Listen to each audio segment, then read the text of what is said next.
শাপলা দিয়ে কখনো ডিম রান্না করে খেয়েছেন? আমি কিন্তু আজকে ১ম রান্না করলাম আর কিভাবে রান্না করলাম সবকিছু কিন্তু আজকের ব্লগে রয়েছে। তাই ভিডিওটা না টেনে পুরোটাই দেখতে হবে। আজকে সকালবেলা আম্মু বাজারে গিয়েছিল। তো সামনে ডাসা পেয়ারা পেল আর পেয়ারা নিয়ে আসছিল। আসসালামু আলাইকুম এভরিওয়ান, সবাই কেমন আছেন? ব্লগার আন্নি পেজে আপনাদেরকে স্বাগতম। আমি কিন্তু আজকে ডিম রান্না করব শাপলা দিয়ে। সেটা দেখতে হলে কিন্তু ভিডিও না টেনে ফুল দেখতে হবে। তা আমি পেয়ারাগুলো ধুয়ে তারপরে ফ্রিজে রেখে দিলাম। এরপরে আম্মু আবার নুডলস আনছে, কারণ আমরা নুডলস খেতে খুবই পছন্দ করি আমরা ৩ বোনে। সাথে তো ডিম লাগবেই, মাস্ট।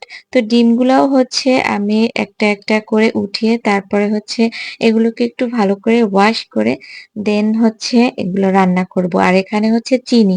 আমরা প্রচুর পরিমাণে চা খাই, তাই চিনি আমাদের প্রয়োজন হয় ২ দিন পর, পর। আর টোস্ট তো সাথে থাকবেই।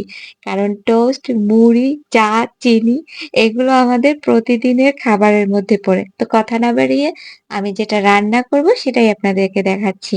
এখানে আমরা ৫ জন মানুষ, তাই ৫ টা ডিম নিয়েছি আর পানি দিয়েছি। পানির ভিতর একটু লবণ আর একটু হলুদের গুঁড়া দিয়েছি। কেন দিয়েছি জানেন? আপনি যদি লবণ আর হলুদের গুঁড়া দেন তাহলে ডিমটা ভালোভাবে খোসাটা ছাড়াবে। ডিমের মধ্যে কোনো খোসা আটকে যাবে না। আপনি দেখেন, আমি একটা ছিলিয়ে দেখাচ্ছি যে একটু কোথাও দিয়ে ডিম একদম ইজিলি ভাবে ছোলাগুলো উঠে যাচ্ছে, কিন্তু কোথাও দিয়ে ভেঙেও যাচ্ছে না। তো এগুলো ছিলানোর পরে আমি একটা কাঁটা চামচের সাহায্যে ফুটো করে দিব।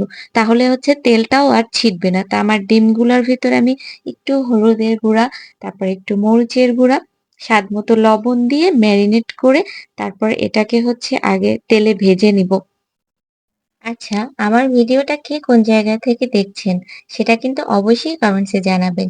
কমেন্টস যদি না করেন তাহলে আমি বুঝবো কি করে আপনি কোন জায়গা থেকে আমার ভিডিও দেখছেন।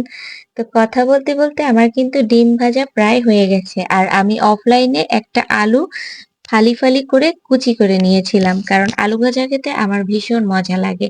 তো এই আলুটাই এখন আমি ফ্রাই করে নিব সরিষার তেলে। আমরা সরিষার তেল খাই, এটা সবাই জানে যারা ভিডিও দেখে। আর ফাঁকে আমি শাপলাগুলো এখানে কুটে নিচ্ছি। শাপলাগুলো একটু চিকন, আমাদের বরিশালের শাপলাগুলো কিন্তু বেশ মজা লাগে খেতে।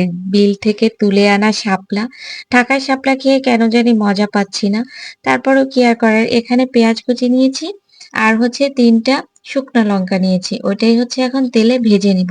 তাহলে স্মেলটা একটু ভালো আসবে। তো এখানে আমি হলুদ, মরিচ, লবণ, ধনিয়ার গুঁড়া সবকিছু দিয়ে তারপরে শাপলাটাকে বসিয়ে দিয়েছি। তো ওগুলো তো আর দেখানোর দরকার নাই, কারণ এগুলো তো আপনারা সবাই জানেন। শাপলাটা ফাঁকে ১ মিনিট একটু ঢেকে রেখেছিলাম। এরপরে আমার ডিম আর ওই যে আলু ভাজা ছিল সবগুলো একসাথে দিয়ে তারপরে একটুখানি পানি দিয়ে জিরা এড করে দিয়েছি। আর এই কিন্তু আমার ফাইনালি রান্না শেষ হয়ে গেছে। ডিম দিয়ে শাপলা রান্না। অনেক মজা হয়েছে বন্ধুরা। আপনারা অবশ্যই বাসায় একবার হলেও এভাবে রান্না করে ট্রাই করে দেখবেন। যদি ভালো না লাগে তখন আমাকে বলবেন। তো এই ছিল আজকের মতো ছোট্ট একটি ব্লগ।